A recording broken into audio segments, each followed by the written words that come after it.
Can you buy a fixer house? As home prices continue to rise, many consumers are considering purchasing a fixer-upper home with the idea that they can pay much less for the property and, with a few touches here and there, fix it up and make it their own. This idea could work if you are purchasing the property with cash and no financing.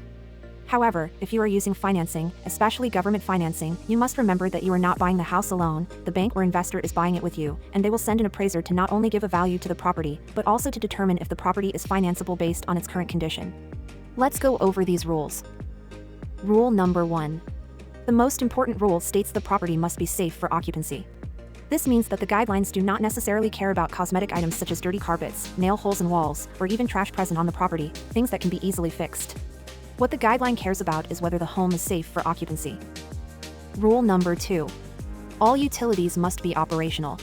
This means that all essential services such as water, gas, and electricity must be functioning properly.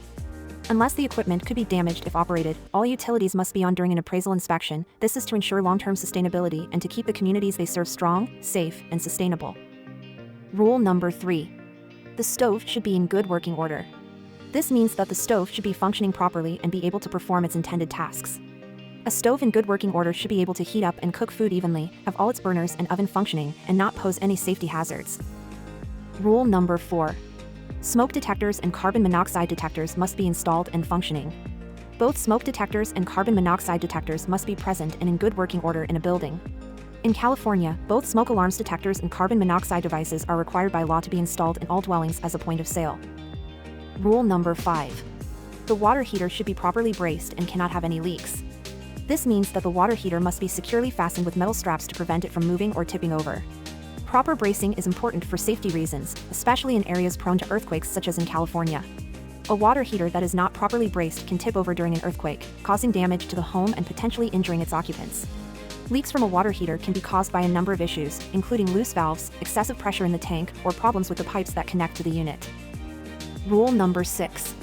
Wooden surfaces need to be painted and peeling paint is not permissible in properties built before 1978.